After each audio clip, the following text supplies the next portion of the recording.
Fernando Mendoza is going to be the #1 pick. That's not really up for debate. With the Raiders slotted to select him at #1, And them hiring Clint Kubiak and revamping this team over the course of free agency, it's not really a secret what their plan is going into draft day. I think Mendoza, or Mendy, is a pretty interesting prospect to look at. He's obviously being overdrafted in some capacity, but I think when you compare him to most other modern and ran and had a lot of success with a very college style and a bit simplistic offense, Mendoza's cerebral ability and tools as a player really allowed him to thrive in a very structured offense. I think a very common theme with Mendy is the idea that if things go according to plan, then he'll easily be able to decipher the defense and make the quick, accurate, and correct decision. This is a pretty simple play right here. It's 1st and 10, and Oregon is showing man coverage on both outside receivers here, with this receiver running a comeback route and Mendoza being aware of all this in the backfield. The plan for him is simple. He instantly knows where to go with the football and delivers a very well-timed pass. Look how he's starting his throwing motion before the receiver gets out of the break, and a ball that hits him perfectly before he reaches the sideline. In this play, he showed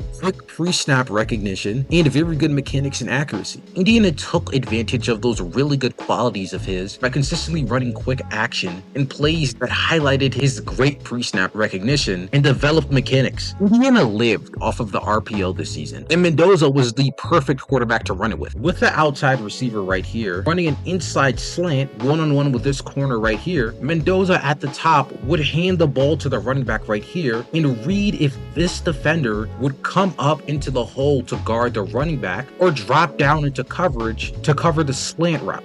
And with Mendoza's cerebral abilities, he executed this play to a T every single time. He knew exactly where to go with the ball, when to go it, and he delivered it with great poise and accuracy. In the structure of the offense, he executed the play perfectly. Exactly what teams in the NFL need. I think this is another great example of Mendoza's quick recognition ability in structure. This receiver right here is going to run a crosser across the entire field. The outside guy is going to run a fly route and take a deep shot. The slot guy is going to run 15 yards and then dart to the sideline too. All the traffic in this area right here puts number 31 in a bind. And Mendoza's ability up top to read and decipher through all that traffic to make the quick decision is exactly the reason why teams are so enamored by him. Instead the ball is snapped, you can see him check to see what number 31 is doing. And since 31 decided to creep up a little bit instead of dropping down and guarding a deep zone, Mendoza instantly dials into shot-taking mode, rolls to the center, and prepares to launch one deep, where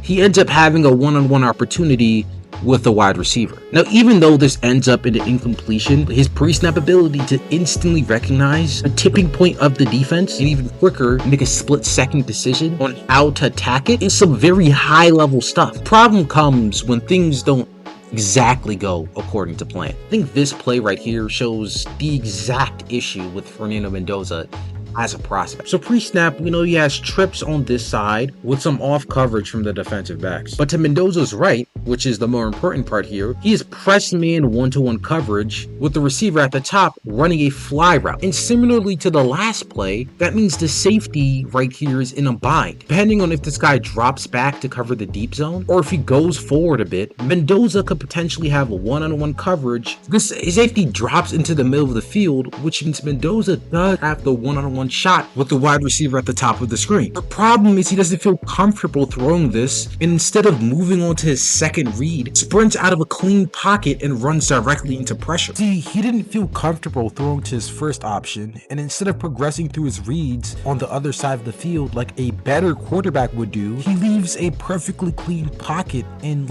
sticks to the exact same route for whatever reason. It seems like when things are not exactly according to what he thought pre-snap, he gets extremely uncomfortable. That level of discomfort limits him as a playmaker. Despite him being a good athlete and having good pre-snap chops, when he has to playmake in both a traditional sense and a more practical sense and adjust on the fly to what defenses are throwing at him, he has moments where he struggles to do that. Here's another play. This outside guy is going to run a fly to the end zone. This fellow right here is going to run a crosser along field. The inside guy is going to run a deep out, and he's going to have one-on-one on the defensive back. Mendoza is going to snap the ball, and similar to the other play, he's going going to read the safety to see if he's deep and then try to work across the field. When this safety drops back and the deep shot is taken away, For some reason, he ran outside of the clean pocket and continues to stare down his route instead of moving on to his other reads. There is no pressure here. I mean, if you're concerned 44 is coming off the edge, he's not. He ends up getting shoved up the field by the tackle. Instead of sticking in the pocket and trying to find another receiver,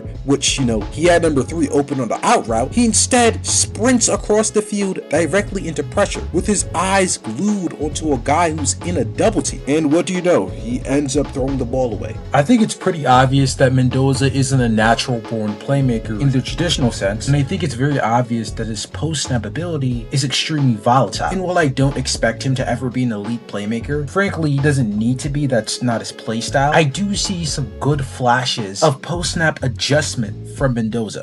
the only 2 receivers that really matter on this play are this one and this one right here. Indiana loves to run these short little slant routes to put the defense in the bind. Because of that, he's going to have to read these linebackers to see if they drop in and this safety a little bit. And Mendoza has a little bit to work through on this play. First off, the linebackers both come up on the line, basically blitzing him. With the linebackers both coming up, theoretically, it leaves this guy open on the slant route. The thing with that though is that he ends up being covered pretty well by his cornerback, and with pressure from the opposite side, Fernando Mendoza manages to flip his eyes from the slant route to the outside route, and with elite ball placement, throw a back shoulder pass for about 20 yards. This is what's pretty special about Fernando Mendoza, because despite 3 people blitzing and his first read being taken away, he was able to process all of that information, switch to the outside receiver, and while being laid out, throw a perfectly placed back shoulder pass for about 20 yards. Listen, Fernando Mendoza is one of the more interesting top prospects in recent history. Despite the evolution of the NFL quarterback and the attributes these top prospects usually have, Fernando Mendoza is quite literally the opposite of that. He's going against the current in terms of his positive and negative attributes. If Fernando Mendoza came out of the draft in the mid-2000s, teams would be gushing over his prototypical height, length, and demeanor. His ability to excel in structure and almost his dependence on it would attract a lot of NFL head coaches trying to implement their skills. His inability to play make wouldn't be looked at as such a negative attribute, but instead, some teams of that time may like the fact that he's